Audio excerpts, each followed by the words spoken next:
संज्ञा का जो पहला पीरियड हुआ था आपका, उसमें आपको बताई गई थी संज्ञा क्या है, और संज्ञा जो है 5 प्रकार की होती है। उन्हें समझाते हुए आपको बताया गया था कि भाववाचक संज्ञा कैसे बनती है, कैसे बनती है।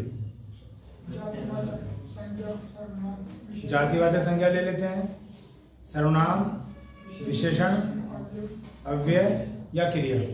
अगर इनमें हम कोई भी प्रत्यय जोड़ देते हैं तो भाववाचक संज्ञा बन जाती है। ये हमारा लास्ट पीरियड यहाँ पे रुका था। उसके बाद संज्ञा को कंटिन्यू करते हुए साथ ही अब एक हेडिंग डालिए उसी के आगे।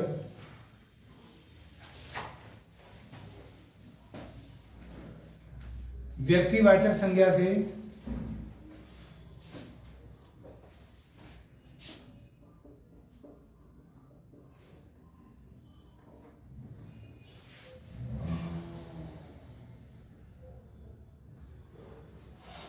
जातिवाचक संज्ञा बनाना।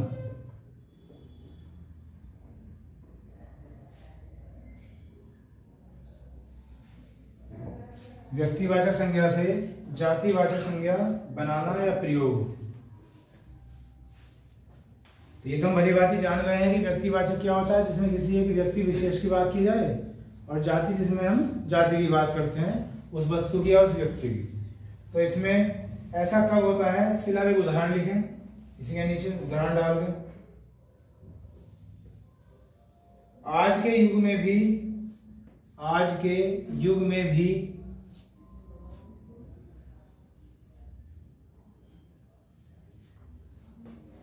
हरिश्चंद्रों की कमी नहीं है।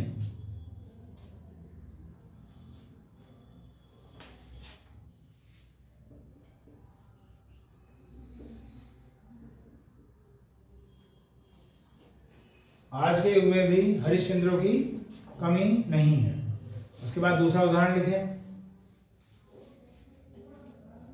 देश को हानि जयचंदों से होती है। देश को हानि जयचंदों से होती है।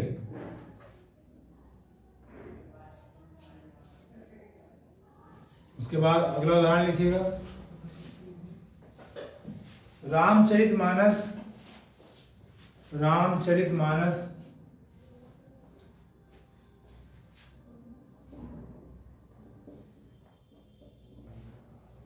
हिंदुओं की बाइबल है।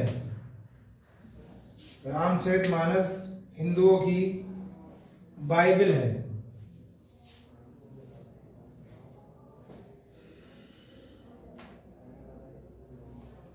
लिख लें। अब हमारा हेडिंग क्या था बच्चों? हमारा हेडिंग था कि कब कब ऐसा होता है कि जब व्यक्तिवाचक संज्ञा से जातिवाचक संज्ञा के रूप में प्रयोग किया जाता है, बन जाती है। ठीक है, तो मैंने भी आपको 3 उदाहरण लिखवाए, पूरे उदाहरण मैंने नहीं लिखे हैं।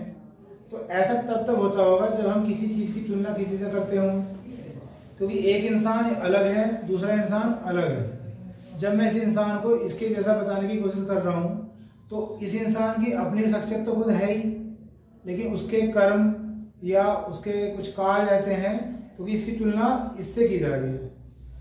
ठीक है, इसका मतलब ये इसके जैसा भी है, खुद तो है ही लेकिन उसके जैसा भी है, उसके गुण भी इसमें हैं। तो जब ये अलग था और ये अलग था तो दोनों क्या थे? व्यक्तिवाचक थे। लेकिन जब हम तुलना कर रहे हैं, उदाहरण प्रस्तुत कर रहे हैं, तो कहीं एक व्यक्तिवाचक जातिवाचक नहीं हो गया, क्योंकि उसमें अब दूसरे का भी प्रभाव आना शुरू हो गया। तो मोटी मोटी बात ये हो गई कि जब भी हम तुलना करेंगे तब ऐसा होगा। तो पहला उदाहरण हमने क्या लिखा? आज भी देश में हरिश्चंद्रों की कमी नहीं, जो भी मैं लिख पाया हूं। आज के युग में हरिश्चंद्रों की कमी नहीं है। तो यहाँ हरिश्चंद्रों का मतलब क्या है? ये किसी एक व्यक्ति की बात नहीं है, ये बात हो रही है सत्य के लिए कि भाई जो हरिश्चंद्र थे वो एक सत्य कर्मनिष्ठ व्यक्ति माने जाते हैं, इसलिए उनकी तुलना किससे की जा रही है? हरिश्चंद्र से की जा रही है। तो हरिश्चंद्र जो नाम है यहाँ वो व्यक्तिवाचक नहीं है, क्या है? जातिवाचक है, इसलिए इसका प्रयोग हुआ। फिर अगला वाक्य आया है कि देश को हानि जयचंदों से होती है। अब हम इतिहास में पढ़ते हैं कि जयचंद कौन है ना? कौन था जयचंद? बताइए इतिहास के रूप में।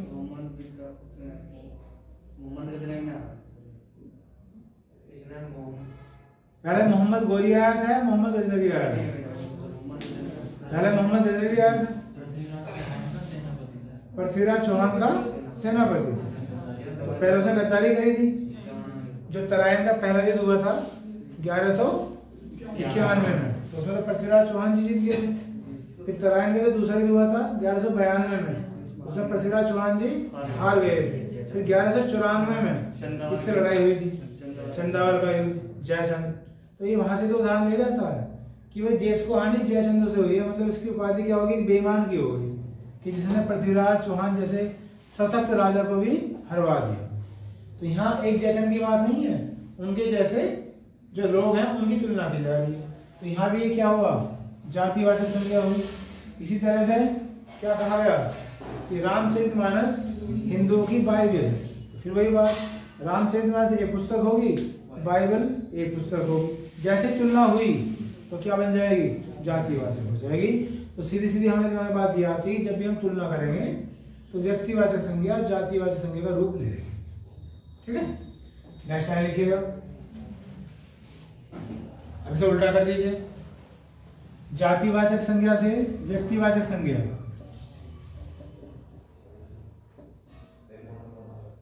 जातिवाचक संज्ञा से व्यक्तिवाचक संज्ञा।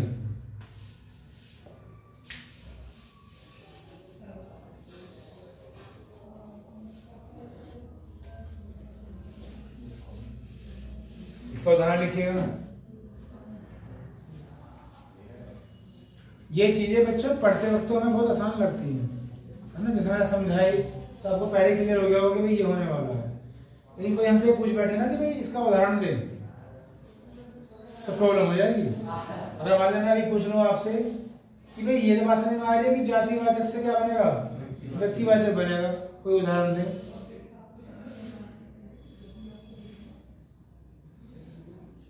हो गई प्रॉब्लम, है ना? तो ये प्रॉब्लम आगे ना हो इसलिए ये सब चीज कराई जाती है। अगर मैं संज्ञा करा रहा हूं, कुछ छोड़ने का नहीं है, डर से। ठीक, उदाहरण लिखिए। गोस्वामी जी ने रामचरितमानस की रचना की। गोस्वामी जी ने रामचरितमानस की रचना की।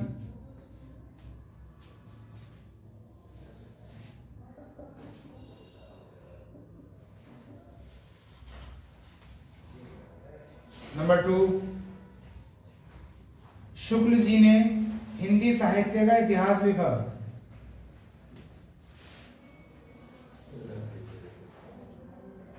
शुक्ल जी ने हिंदी साहित्य का इतिहास लिखा।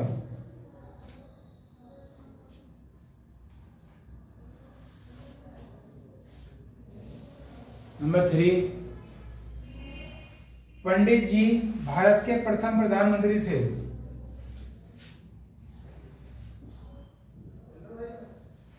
पंडित जी भारत के प्रथम प्रधानमंत्री थे।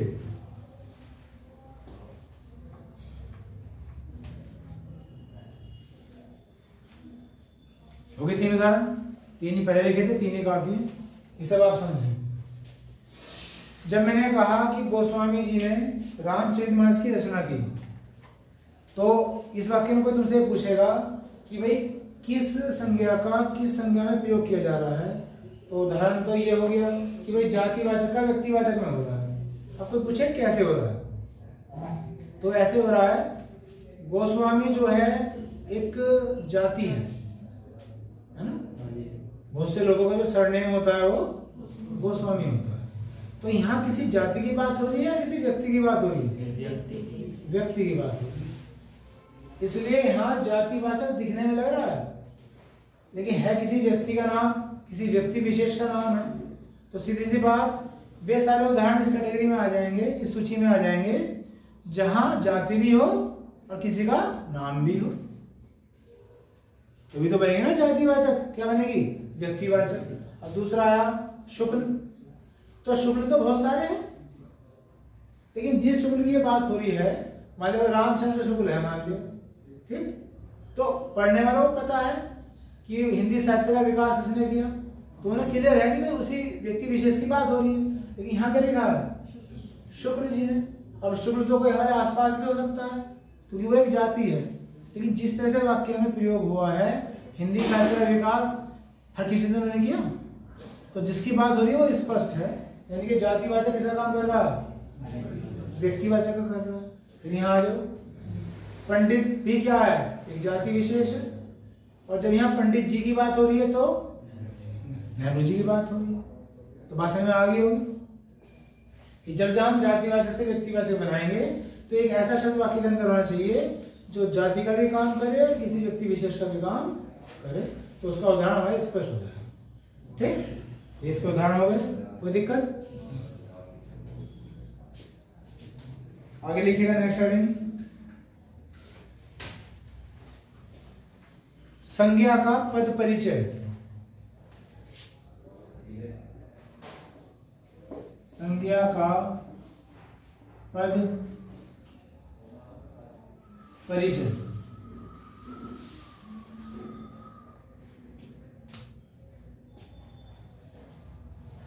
इसके आगे एरो बना के लिखिए, ठीक है, निशान आगे लिखिएगा। संज्ञा का भेद, कोमा लिंग, कोमा वचन, कोमा कारक। लिख लिया? तो अभी हमने कितने शब्द लिखे? पहला है संज्ञा का भेद, दूसरा लिंग, तीसरा वचन और चौथा कारक। तो हेडिंग है हमारा संज्ञा का पद परिचय। तो अब एक वाक्य दिया जाएगा, ज्यादा उदाहरण नहीं दूंगा, एक या दो दूंगा बस, और उसमें इन चारों को आपको बताना है कि संज्ञा का भेद बताना है, फिर क्या बताना है, लिंग बताना है, फिर वचन बताना है, फिर कारक बताना है। ठीक है, एक उदाहरण लिखिए। राम ने रावण को बाण से मारा।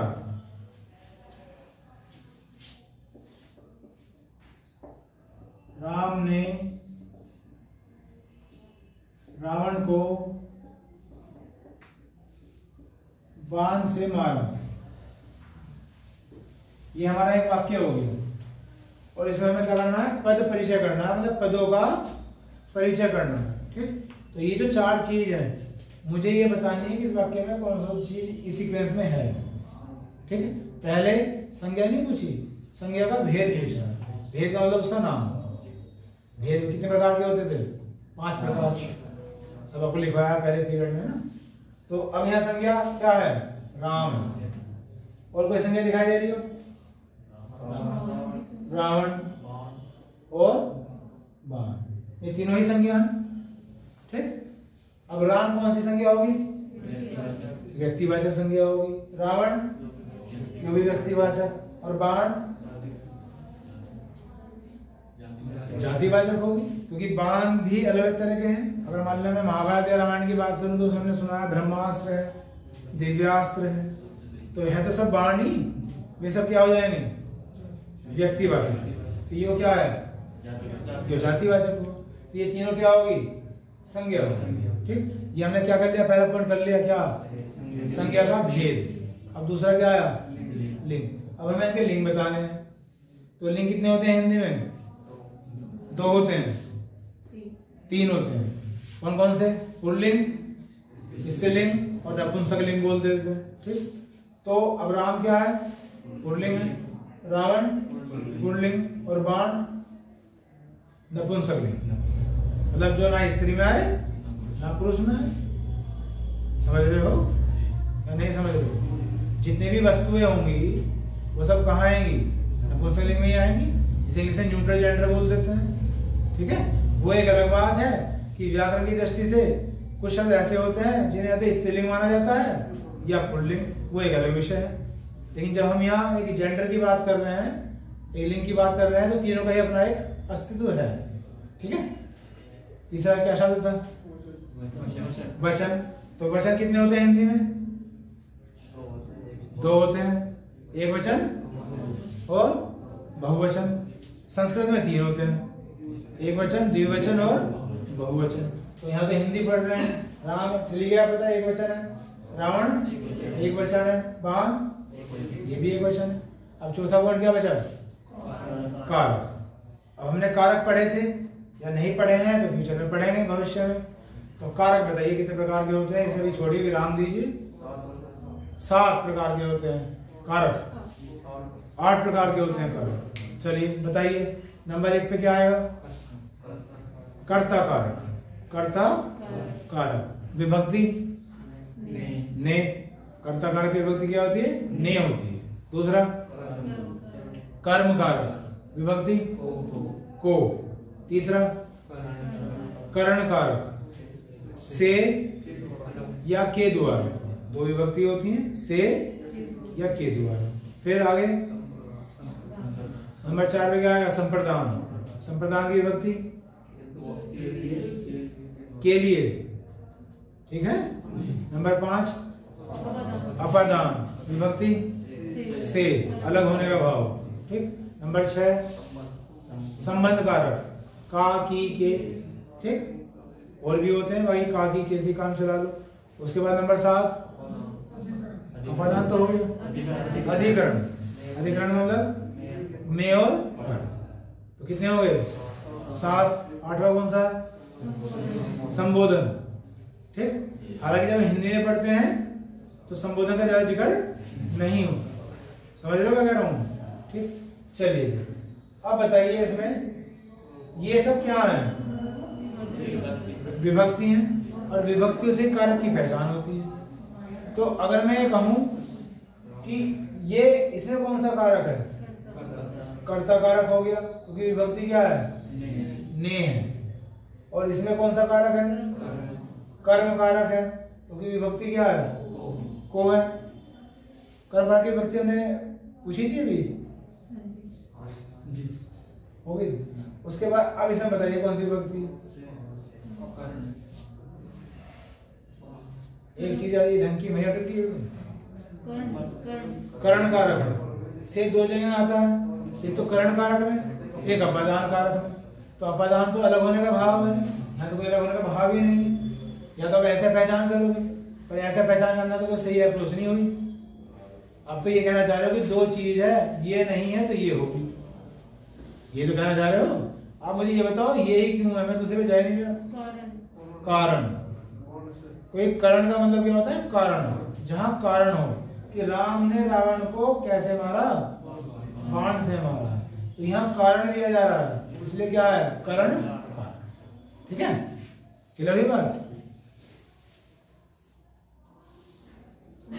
बाण से मारा पूरे मारा तो क्रिया हो जाएगी ना।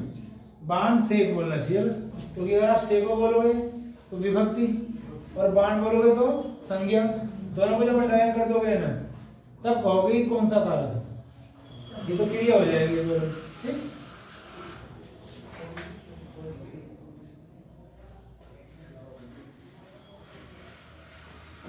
दूसरा उदाहरण लिखिए।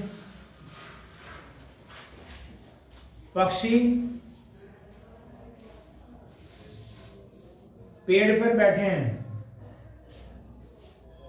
पक्षी पेड़ पर बैठे हैं।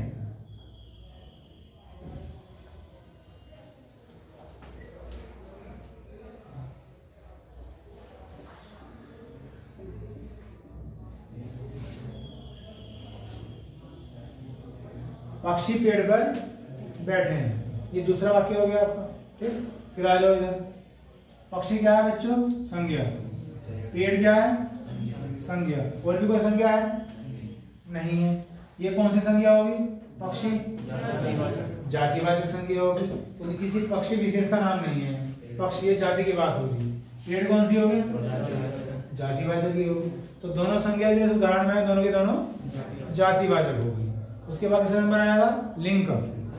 तो जो संज्ञा है उन्हीं के लिंग होते हैं, या तो पुल्लिंग या स्त्रीलिंग या नपुंसकलिंग। तो ये पक्षी क्या आएगा?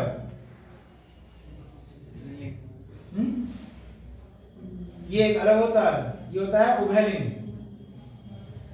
जितना भी आप पढ़ोगे उतने विस्तार होते चले जाएगा, नहीं हो जाएगा, क्योंकि पक्षी का यहाँ क्लियर ये नहीं हो रहा कि भाई ये पुल्लिंग में है या स्त्रीलिंग में, पक्षी तो दोनों हो सकते हैं। तो क्या बोलते हैं? उभयलिंग। उभयलिंग का मतलब कॉमन, उभय का मतलब तो जैसे मैथ्स में टर्म पढ़ते हो उभयनिष्ठ, तो उभयनिष्ठ क्या बोलते हैं? कॉमन। तो उभय का मतलब ही कॉमन होता है, तो उसे उभयलिंग बोल सकते हो आप। तो ये पक्षी हो गया। पेड़ बताओ, कौन से लिंग में रखोगे पेड़ को? नपुंसकलिंग में रखोगे, ठीक है। चलिए, लिंग हो गया, वचन पे आ जाओ। पक्षी बहुवचन है, तो एक वचन क्या होगा? एक वचन है, अभी तो बहुवचन बता रहे थे। एक वचन है, हाँ जी, बहुवचन है। तो अब मुझे बताओ, अगर ये बहुवचन है तो फिर एक वचन होगा या एक वचन यही होता है? कुछ बताओ। यही होता है। एक वचन भी यही होता है, बहुवचन नहीं होता है। इसका बहुवचन नहीं होता है, तो ये एक वचन हो गया ना। सब बैठे, बहुत सारे बैठे हैं ना, तो इसलिए आएगा तो ये बहुवचन की कैटेगरी में है। अच्छा, आप ये कहना चाह रहे हो कि इसकी पहचान इससे करें, है ना। पक्षी पेड़ पर बैठे हैं, तो ये बैठे से बताया जा रहा है कि एक नहीं है, बहुवचन है, ये कहना चाह रहे हैं। यानी कि ये शब्द पक्षी पेड़ पर बैठा है भी बोल सकता था ना, तो इसका मतलब क्या होगा कि यही एक वचन होता है, यही बहुवचन होता है। उसकी पहचान आप उस वाक्य से करेंगे ना, क्लियर है बात। उसके बाद पेड़, पेड़ बताओ भाई, एक वचन है बहुवचन? एक वचन हो गया, लिंग हो गया, वचन हो गया, आ गया फिर कारक। विभक्ति एक ही दिखाई दे रही है, पर और आपने याद भी कर रखा है कि अधिकरण में आते हैं या में आता है या पर आता है, तो हमने कह देंगे भाई अधिकरण कारक है। यहाँ मुझे ऐसे अंडरलाइन करना पड़ेगा इस तरह से, तो मैं बोलूंगा क्या? अधिकरण कारक है। जैसे अब मैं पर से पहचान नहीं करना चाहता, मैं रटे नहीं बैठा कि जहां में आ जा और पर आ जा वो अधिकरण कारक है। मैं तो जानना चाहता हूं कि भैया क्यों, तो क्या बताऊं भाई? ये तो रटन विद्या होगी ना, कि याद कर लो जहां में आ जा पर आ जा अधिकरण कारक, लिख दो ना। लॉजिकली समझाओ मुझे तो याद ही नहीं रहा भाई पर किस में आता है।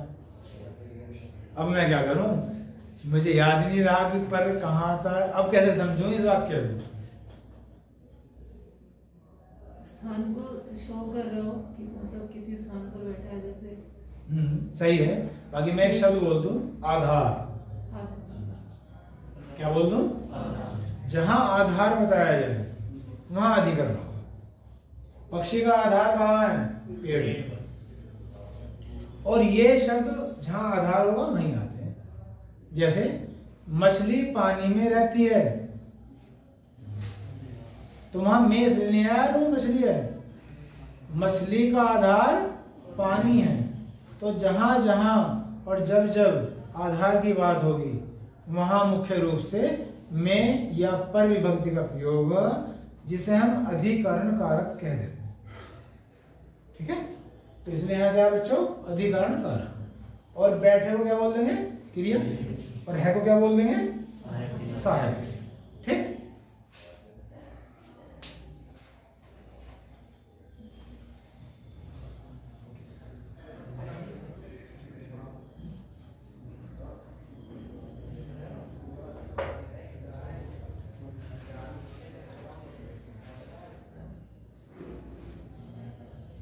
एक उदाहरण और लिखिएगा।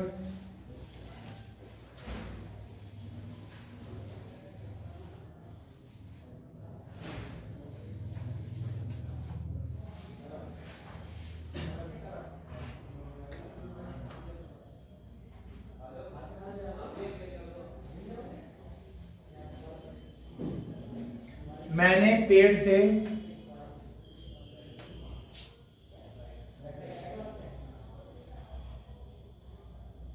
आम तोड़ा।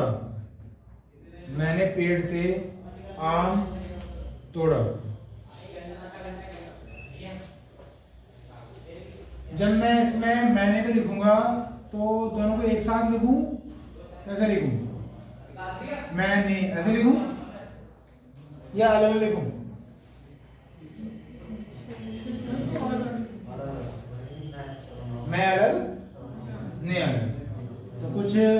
साथी कह रहे हैं कि मैं अलग लिखें और नहीं अलग लिखें, कुछ का ऐसा भी कहना हो सकता है कि जी ऐसे लिखें, अपनी अपनी श्रद्धा की बात है ना, भाई अपनी मातृभाषा है तो जैसे इच्छा करें। तो बाकी मेरा वाक्य क्या था, मैंने पेड़ से आम तोड़ा, ये मेरा वाक्य है, ठीक है। अब मैं कुछ थोड़ी एक्स्ट्रा बात भी करूंगा क्योंकि ये लास्ट ही उदाहरण है, ठीक है। तो अभी हमने जो 4 पॉइंट लिखे थे उनकी तो बात करेंगे प्लस कुछ और भी बात करूंगा। तो पहले हम ये बात करते हैं कि भाई इस वाक्य का काल बताइए मुझे आप, कौन से काल में है। अब ये क्या के बाद खत्म कर देना कि भूतकाल, क्योंकि मैं उसका नाम पूछूंगा कि भूतकाल भी 6 प्रकार के हैं। पूर्ण भूतकाल कहा, पूर्ण भूतकाल तो है या नहीं है आपके हिसाब से? पूर्ण भूतकाल, पूर्ण भूतकाल का कोई दूसरा उदाहरण दे सकते हो इससे अलग? भाई तभी तो क्लियर होंगी बातें, नहीं दे सकते। राम दिल्ली गया था, राम दिल्ली गया था, सामान्य भूतकाल कह रहा होगा, कौन सा कह रहा है? चल तू रहना भी बताए। मैंने पेड़ से आम तोड़ा, अब ये है तो भूतकाल, ये तो बात पक्की है क्योंकि इसमें आ की आवाज आ रही है, जहां आ या ई की आवाज आती है वो भूतकाल होता है, एक नॉर्मल सी बात है क्योंकि मेरा काम कर दिया, आम तोड़ दिया। अब भूतकाल में पूर्ण होता है, अपूर्ण होता है, आसन भूतकाल। चलिए अभी देखते हैं, अभी धीरे धीरे और याद आएंगे। पूर्ण भूतकाल, अपूर्ण भूतकाल, आसन भूतकाल, हेतु हेतुमत भूतकाल, सामान्य भूतकाल और संदिग्ध भूतकाल। 6 भूतकाल मैंने आपको पढ़ाए थे या पढ़ाऊंगा फिर कभी दोबारा मौका मिला तो। अब इनमें से आपने पहले कहा था कि पूर्ण भूतकाल है, फिर आपने क्या कहा था? आसन भूतकाल। पूर्ण भूतकाल ऐसे होता है जिसमें चुका या चुके शब्द आ जाए, ठीक है। मैं पेड़ से आम तोड़ चुका था, इसे हम क्या कहते हैं? पूर्ण भूतकाल। ये हमें इस चीज का आभास कराता है कि वाक्य में काम हो तो चुका है लेकिन काफी पहले हुआ।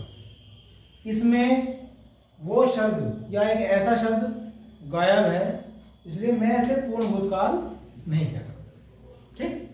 अब जहां मेरा इशारा जाता है, एक तो जाता है सामान्य भूतकाल में और एक इन्होंने भी बोला आसन भूतकाल में जाता है, क्योंकि अपूर्ण तो मैंने आपको बता रखा है, वो तो रहा है, रहे, जिसे हम कॉन्टिन्यूस कहते हैं, वहां आ जाएगा।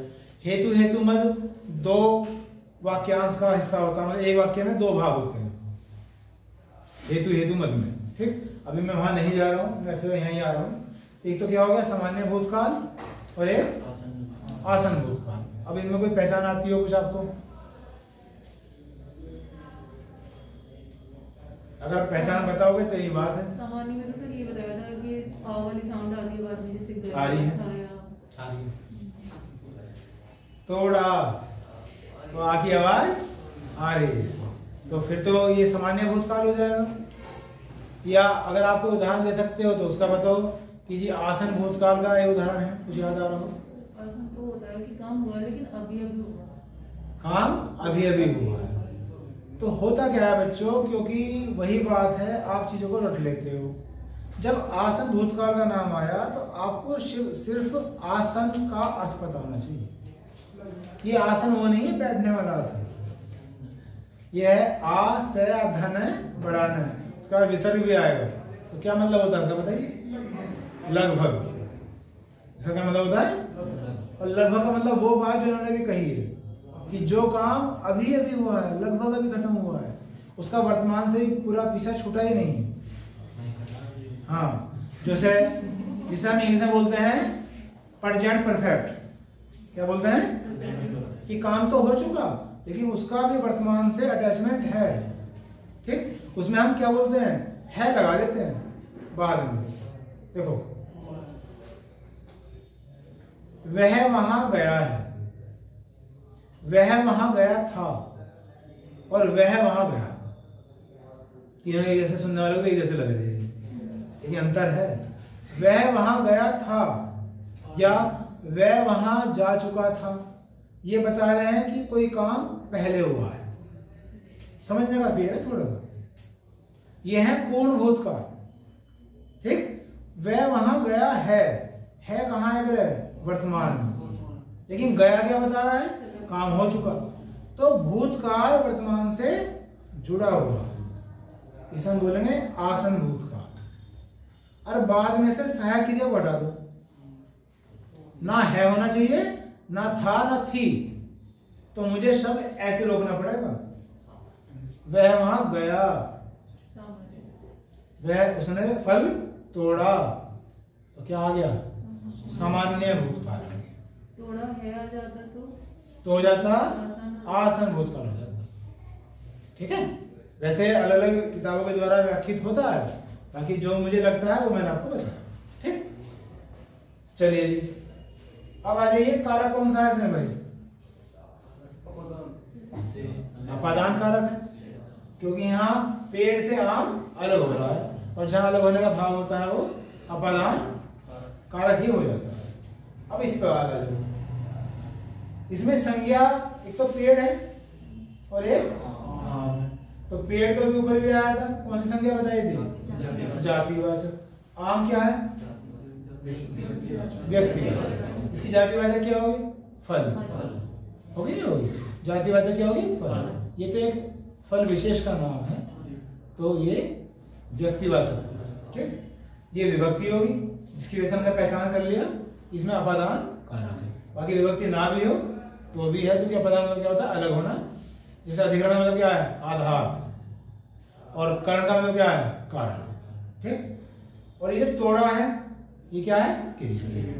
ठीक, अब यहां आगे बस बात, ये इस वाक्य में कर्ता का काम कर रहा है, और कर्ता कारक की विभक्ति होती है ने, वो भी आ रही है। और आपको पता है इतनी सी बात कि कर्ता या तो संज्ञा होता है या सर्वनाम होता है, ये भी पता है।